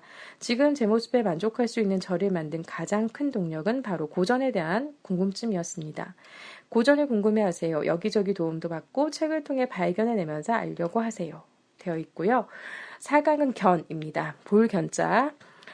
이 단어의 대단함에 대하여 부제가 붙어 있는데요. 창의력을 기를 수 있는 단 하나의 교실이 있다면 바로 현장입니다. 저는 말로 창의력이 나오지 않는다고 생각합니다. 창의력은 현장에 있으니까요. 아이디어의 시작은 경험이다. 라는 얘기가 되어 있고요. 그렇게 아이디어를 얻은 순간들을 하나둘 복기해보니 전부 경험이었습니다. 경험, 제가 보고 겪은 것들, 말하자면 그 아이디어들은 제가 본 것이 아니면 나올 수가 없었던 겁니다. 그렇죠. 제대로 듣고 제대로 들어야 한다. 얘기가 나와 있네요. 그러면서 이제 이런 얘기도 나와요. 신부재현, 시의불견, 청의불문, 시기부지기미. 네. 마음에 있지 않으면 보아도 보이지 않고 들어도 들리지 않으며 그 맛을 모른다는 뜻으로 유교 경전 중 대학에 나오는 말이라고 합니다.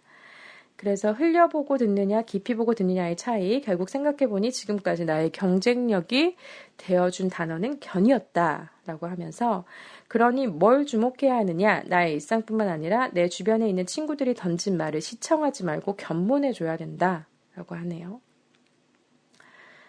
창의력은 어떤 직업이나 어느 직종이나 필요한 것이니까. 그래서 생각의 탄생에는 이런 문장이 나온다고 합니다. 발견은 모든 사람들이 보는 것을 보고 아무도 생각하지 않는 것을 생각하는 것으로 이루어져 있다. 결핍이 결핍된 세상에서 제대로 들여다보는 방법. 그래서 보기 위해는 투자를 해야 한다. 시간을 아낌없이 써라. 헬렌 켈러가 이렇게 말했죠. 내가 대학 총장이라면 눈을 어떻게 써야 하는지에 대한 필수 과목을 만들겠다고. How to use your eye. 당신의 눈을 사용하는 법. 이것은 결핍된 사람의 지혜입니다. 우리가 못 보는 이유는 우리가 늘 볼 수 있기 때문이 아닐까 싶습니다. 결핍이 결핍된 세상이니까요. 네, 그러니까 진짜 견을 하려면 시간을 가지고 봐줘야 합니다. 우리는 근데 너무 바쁘죠. 그래서 조은의 언젠가는 이라는 시 일부분을 실었는데요. 보시면 수많은 시간을 오지 않은 버스를 기다리며 꽃들이 햇살을 어떻게 받는지, 꽃들이 어둠을 어떻게 익히는지 외면한 채 한 곳을 바라보며 고작 버스나 기다렸다는 기억에 목이 맬 것이다. 여운이 남았습니다. 낯설게 보기. 우리는 봅시다 라고 얘기가 계속 되어 있어요. 깊이 들여다본 순간들이 모여 찬란한 삶을 만들어낼 것입니다. 로 마무리가 되고 6월 6일에 전 5강을 읽었습니다. 현재, 개처럼 살자 되어 있는데요. 어떤 선택을 하든 간에 선택을 하고 나면 답은 그 자리에 있습니다. 아니면 없습니다. 우리는 막 후회하잖아요. 저도 그렇고. 근데 이 마음을 좀 가지고 살면 현재에 집중할 수 있고 그만큼 더 풍요로워진다. 답은 내 안에 있다. 이렇게 되어 있고 더 집중력도 생긴다라고 하죠. 그러면서 밀란 쿤데라도 똑같은 걸 느꼈는데 참을 수 없는 존재의 가벼움에서 카레닌이라는 개를 이야기하면서 개들은 원형의 시간에 살고 있다. 행복은 원형의 시간 속에 있다라는 말을 합니다. 그 원형의 시간 속에서 행복을 보는 겁니다. 순간에 집중하면서 사는 게 개처럼 살자. Seize the moment. 카르페 디엠. 순간을 잡아라. 현재를 즐겨라. 의 박웅현식 표현이자 제 삶의 목표입니다. 그러니까 개처럼 살자가 현재에 집중하자. 밥 먹을 때 걱정하지 말고 밥만 먹고 잠잘 때 계획 세우지 말고 잠만 자자. 이런 얘기가 있어요. 네, 뭐 이러면서 이제 비교했던 과거에 대한 얘기들 있어요. 자기 삶을 제외한 다른 삶이 모두 멋져 보였는데 내 인생을 이렇게 살아도 되는 건가 늘 고민했죠. 저의 마흔은 그렇게 흔들림으로 가득 찼어요. 그러니 부록이 어떻게 오겠습니까? 흔들리지 않는 삶이 어떻게 왔겠어요? 다 바깥에 있고 나에겐 답이 없는데. 부록은 그 만혹의 시기로부터 꼭 10년 후에 찾아왔습니다. 제 나이 50에 드디어 부록을 맞은 것이죠. 저는 이제 크게 흔들리지 않습니다. 제 인생을 인정하고 긍정하기 시작했어요. 단 여기서 흔들리지 않는다는 것은 다른 삶의 부정이 아닙니다. 그들의 삶의 긍정과 내 삶의 긍정을 의미합니다. 비로소 나의 현재에 대한 존중이 생긴 겁니다. 다른 답은 내 답이 될 수 없다는 사실의 인정, 현재에 집중해야 하는 큰 이유입니다. 결국 이것은 자존과 연결됩니다. 그러니 완벽한 선택이란 없습니다. 옳은 선택은 없는 겁니다. 선택을 하고 옳게 만드는 과정이 있을 뿐입니다. 이런 얘기들이 나와 있습니다. 선택과 그리고 후회하지 않는 것, 후회가 현재에 있지 못하기 때문에 있는 거니까요. 거기에 대한 예시들, 이야기들이 많이 나와 있습니다. 그러면서 이제 매 현재 작은 순간들을 좀 존중하자라는 부분이 있었어요. 현재에 대한 존중, 내 눈앞에 있는 것에 대한 존중, 결국 견과 일맥상통하는데 그냥 흘려보내지 말고 존중해서 잘 보아야 합니다.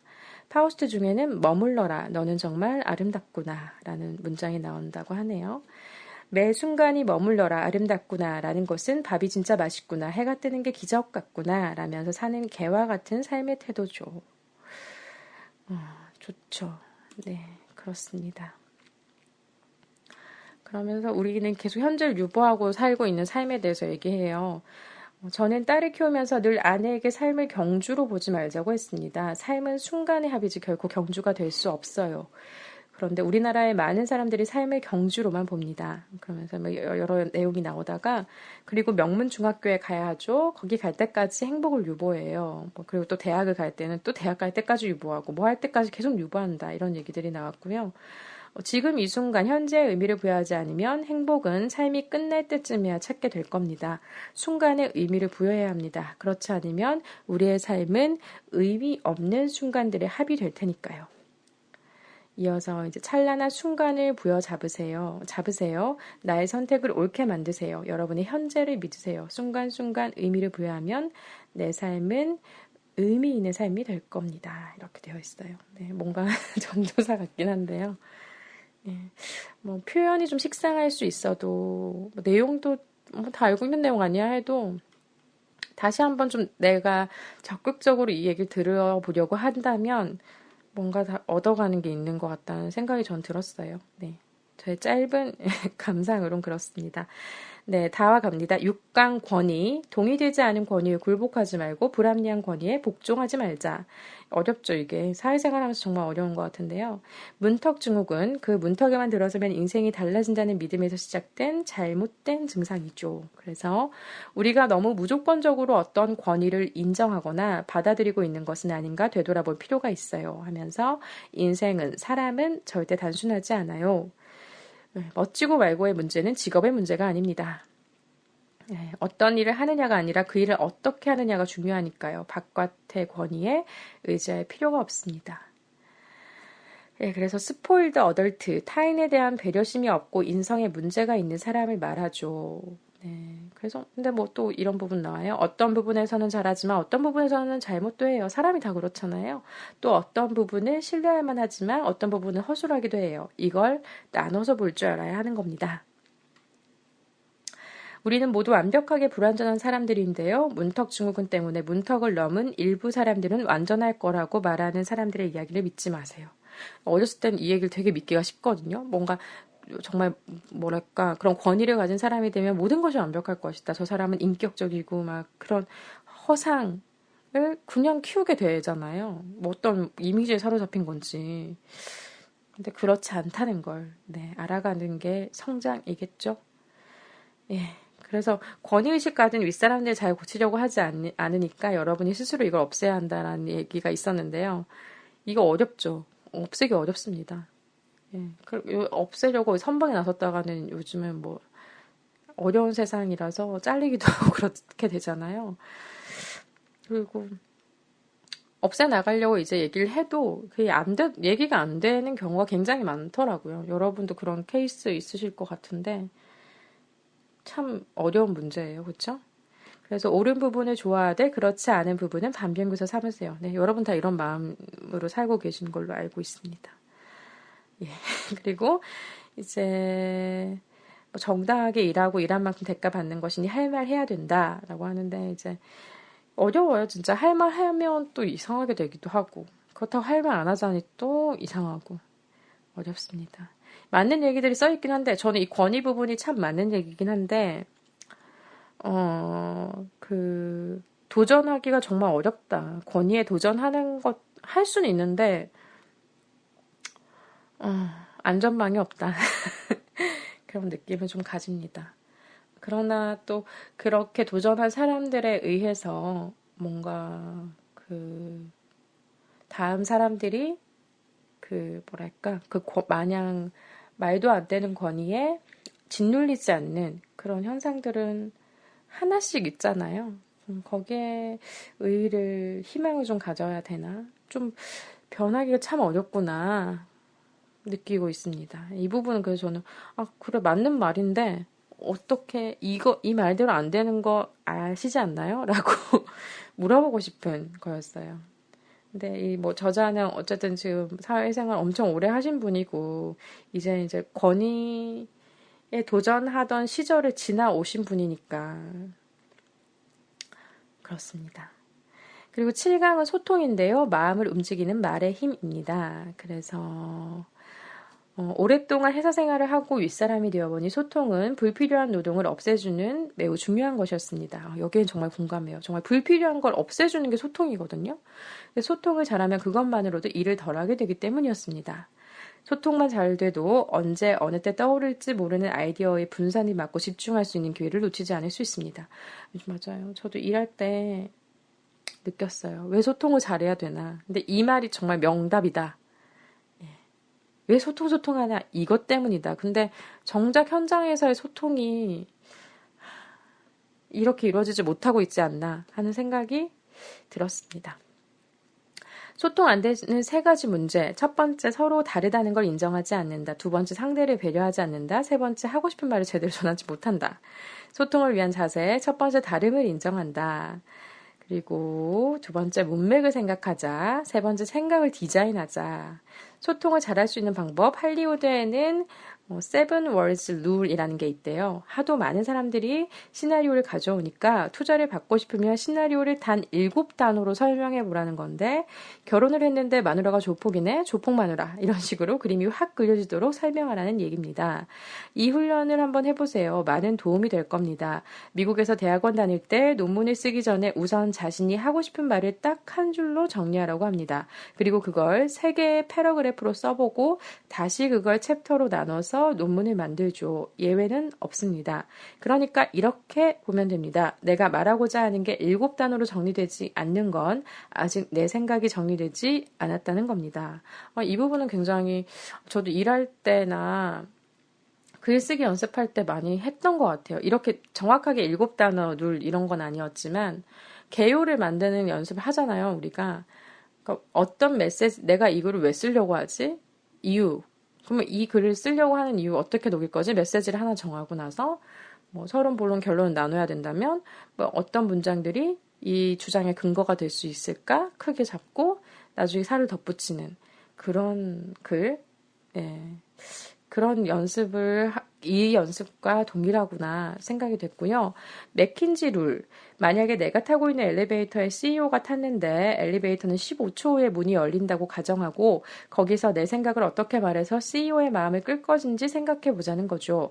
그러니까 그냥 둥글게 가지고 있는 생각을 정리하는 습관을 기르고 그걸 더 정리해서 증류해 보세요. 거기에서 나오는 엑기스가 나의 진짜 생각이 되어 줄 겁니다. 여러분은 누구나 세상을 변화시킬 수 있습니다. 사람의 마음을 움직이는 힘을 가졌어요. 소통을 잘하면 주변 사람들이 움직입니다. 소통꾼 보고 싶습니다. 그리고 8강 인생 마지막인데요. 급한 물에 떠내려가다 닿은 곳에 싹 튀어오는 땅버들 씨앗처럼. 네, 제가 가장 무서워하는 단어는 인생입니다. 인생은 자존, 본질, 고전, 견, 현재, 권위, 소통이라는 싱싱한 재료를 담아낼 아름다운 그릇입니다. 이 아름다운 인생이란 단어가 무서우리만큼 크게 느껴지는 이유는 이 단어 하나만 잘 알아도 세상을 제대로 살아갈 수 있기 때문일 겁니다. 그래서 박범신 작가의 촐라체를 인용하신 부분이 있는데요.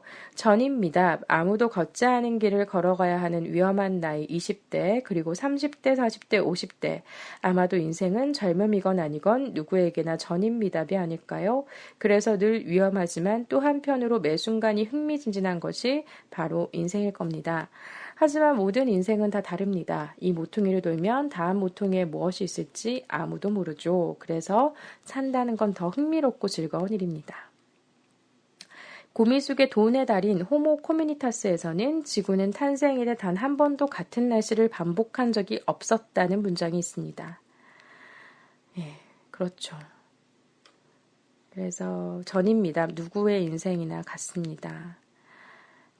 인생에선 종종 아쉽게도 내 뜻과 무관하게 실패를 마주하게 되는데 때문에 실패를 기본 조건으로 내놓고 살면 작은 일이 흔들리지 않는다라고 되어 있어요.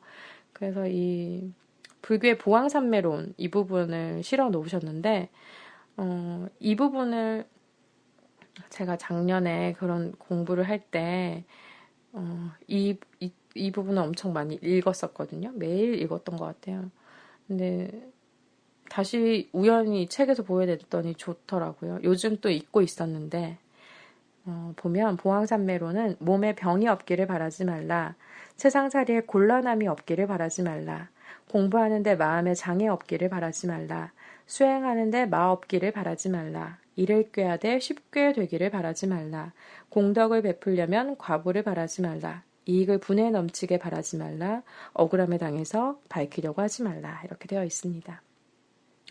네, 이런 것들이 이제 무관한, 내 의지와 무관한 실패나 뭐 이런 것들, 이해할 수 없는 일들을 마주쳤을 때, 이런 것들을 좀 기억하면 좋지 않을까라고 되어 있고요.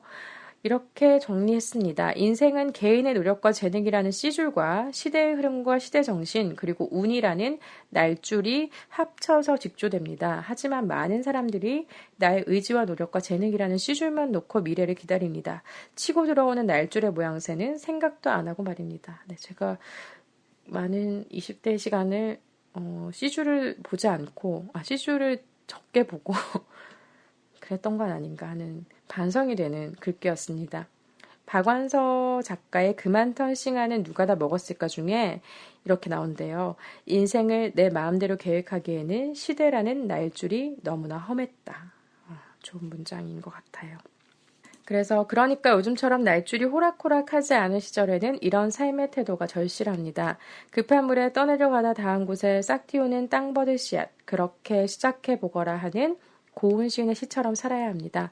땅버들 씨앗도 자기가 닿으면 좋을 장소가 있을 겁니다. 어쩌겠습니까? 그게 인생인 것을요. 네, 그렇죠. 그러면서 이제 그 관련된 예시들이 나오고요. 또 이제 막 실패하고 인생이 내 마음대로 흘러가지 않는다고 해도 그게 당연히 인생이니까 뭐 꿈과 희망의 여지를 남겨둘 줄 알아야 된다라고 하면서 그런 의미에서 저는 고등학생이나 대학생들이 광고인이 꿈이라고 말하면 일단 그 꿈을 접으라고 말합니다. 특히 고등학생의 경우면 너무 빨리 직업을 좁게 정했다고 말해줍니다. 인생은 마음대로 주무릴 수 없는 것이니 스트라이크 존을 넓혀놔야 합니다. 맞아요. 이 얘기를 들려준 분이 있었으면 이렇게 좀 친절하게 저 설득됐을 것 같아요. 20대, 고등학교, 대학교 때. 근데 뭔가 그냥 어려우니까 하지 말아라. 약간 경쟁이 너무 치열해서 하지 말아라. 이런 얘기를 들으면 설득이 잘 안 되잖아요. 근데 이 얘기는 좀 설득이 되더라고요. 나이가 먹어서 그런가? 그래서 제 경우를 예로 들면 계속 읽어볼게요. 저는 신문기자 괜찮고 잡지 편집자 괜찮고 책 만드는 사람 괜찮고 내가 재능이 있다면 시나 소설을 써도 좋겠고 르포라이터도 괜찮고 구성작가 괜찮고 영화 시나리오를 쓰거나 감독도 좋고 게임 프로그램을 짜도 괜찮겠네 였습니다. 그 안에 광고도 포함되어 있었고요. 물론 우선순위가 분명하게 있었고 순위에 따라 차례차례 도전했죠. 배재고등학교 신문사의 편집장을 한 것을 계기로 신방과에 들어갔고 대학교에 다닐 때도 교내 신문사 편집장을 했습니다. 10년 넘게 신문만 생각했고 신문기자가 꿈의 최우선순위였습니다. 하지만 안 됐죠. 그때는 많이 아쉬웠지만 돌이켜보니 오히려 잘된 일이었어요. 시대의 흐름이 많이 달라져서 광고인의 삶이 나쁘지 않은 시대가 되었으니까요. 하면서 모든 인생이 최선만을 선택할 수 없습니다. 저는 대학도 직업도 차차선의 선택만을 한 사람입니다. 인생의 선택들이 주로 그랬습니다. 그런데 여러분, 최선의 선택을 했다고 해서 그 인생이 성공한 인생이라고 누가 보장할 수 있습니까? 때로는 차선에서 최선을 건져내는 삶이 더 행복할 수 있습니다. 네, 저는 차선에서 최선을 다하는 삶을 살았고 지금의 삶에 만족하고 있습니다. 위로가 되는 말이고 그러면 좀 덜 다치겠구나. 네, 정신승리라고 할지라도 이런 정신승리 필요하지 않을까요? 네, 하는 생각이 들었습니다. 그래서 기피를 버려라라고 하셨는데요. 그래요. 인생은 기필코 되는 게 아닙니다. 뭔가를 이루려고 하지 말고 흘러가세요. 네, 저한테 위로가 되는 말이었습니다. 네, 흘러가는 법을 몰랐던 것 같아요. 흘러가면서 이루려고 하는. 그래서 이제 이루려고 하지 말고 흘러가려고 합니다. 그래서 이제 최근엔 젊은 사람들에게 꿈꾸지 말라는 강의를 합니다. 제발 꿈꾸지 말라는 게 강의의 주요 포인트예요. 우리 제발 꿈꾸지 말고 삽시다. 꾸려면 오늘 하루를 어떻게 잘 살지. 그런 작은 꿈을 꾸면서 삽시다. 예, 영화평론가 이동진 씨는 자신의 책 밥은 책이다에서 하루하루는 성실하게 살고 싶고 인생 전체는 되는 대로 살고 싶다고 말을 했습니다. 이건 말 그대로 지혜입니다. 맞습니다. 하루하루 성실하게 살고 인생은 되는 대로 살아야 합니다. 성실하게 산 하루하루의 결과가 인생이 되는 겁니다. 이렇게 정리가 되어 있네요. 네, 끄덕였습니다. 네, 다 아는 얘기지만 그냥 좀 더 설득이 됐어요. 네. 인생을 잘 살아갈 수 있는 세 가지 팁. 우선 첫째, 인생에 공짜가 없습니다. 예, 그래서 두 번째는 인생은 마라톤입니다. 마지막, 인생의 정답은 없습니다. 였습니다. 이 뻔한 얘기 같은데요. 읽어보면은 좀 더 자세한 얘기들이 있고, 좀 더 공감이 되는 구체적인 얘기들도 있고, 그렇습니다. 네, 그러면서 이제 정리되는 부분 마무리를 좀 보면 묵묵히 자기를 존중하면서 클래식을 궁금해하면서 본질을 추구하고 권위에 도전하고 현재를 가치 있게 여기고 깊이 봐가면서 지혜롭게 소통하면서 각자의 전인미답의 길을 가자 하면서 많이 움직이셨나요? 그렇다면 이제 자신을 믿고 씩씩하게 또 행복하게 자신의 인생길을 걸어가시기 바랍니다.로 마무리가 됩니다. 네, 제가 밑주신 부분이 너무 많아서 줄여서 얘기해 드렸는데도 좀 길어진 감이 있죠. 하지만 편안하게 그냥 이런 얘기가 있구나. 8단어. 네가 읽고 싶었던 책이 이거였구나 하고 들어주셨으면 좋겠습니다. 오늘의 사신곡가는 이걸로 충분한 것 같죠? 네, 충분한 것 같지만 짧게 얘기를 좀 덧붙일게요. 근황 토크입니다.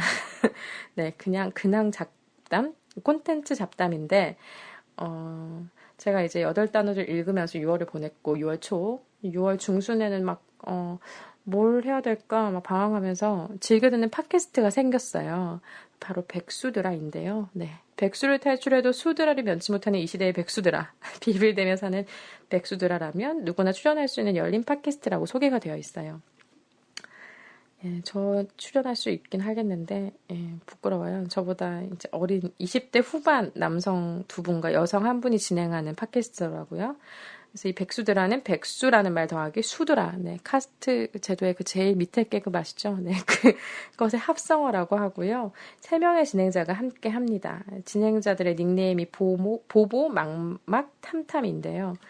이 닉네임 보면서 나도 닉네임으로 할 걸 사연은 닉네임으로 받으면서 왜 본명을 네, 그런 생각이 들면서 백수들의 일상 그리고 사회 초년생의 이야기 그리고 뭐 헬조선 이런 얘기들을 담고 있는데 재미있었어요. 그래서 여러분도 기회 되시면 백수드라를 한번 들어보세요. 저는 한동안 백수드라 들으면서 백수 생활을 채워보았던 31세였습니다. 그리고 강의 좋아하시면 벙커원 라디오 시즌2에 최근에 고미숙 특강이 올라왔거든요. 이 고미숙 이분도 철학자, 작가라고 할 수 있는데 공부의 목적 1부, 2부 들어보세요. 저는 오랜만에 이분 강의를 들으면서 예전에 책 되게 재밌게 읽었는데 한동안 좀 잊고 있다가 이분의 얘기를 들으면서 뭔가 맞아. 그렇지. 공부를 왜 하지? 되게 명쾌하게 설명해줘요. 뭐 죽음의 이치를 알기 위해서래요. 예, 왜 그런가? 그것이 지성의 출발이라고 하는데 그런 이유들. 그리고 우리는 공부 열심히 했는데 왜 이렇게 됐지? 이런 것들. 요즘 같은 시대에는 어떤 것이 필요한가? 예, 그래서 여러분께 뭔가 강의, 컨텐츠가 필요하시다면 이 팟캐스트를 추천해 드립니다. 또 그동안 디어 마이 프렌즈라는 드라마 또 오해영이라는 드라마와 함께 하고 있고요. 네, 사랑과 삶을 여기에서 채우고 있습니다. 많은 소식들이 있었는데 뭐 이 소식들은 뉴스니까 여러 번 다 보셨을 것 같아서 뭐 세계의 지성이 떠나고 막 이런 소식들 있죠. 준비해 왔는데 길어서 오늘은 접어야 할 것 같습니다. 사심곡간이었습니다.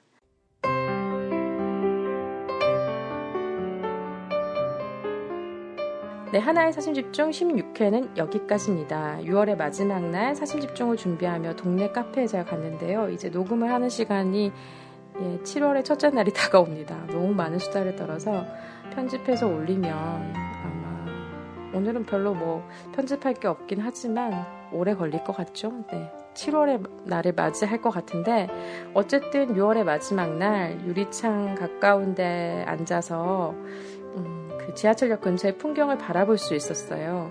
왜 이렇게 마음이 편하죠? 이런 생각을 하면서 사심집중을 정말 오랜만에 다시 들어보기도 했습니다.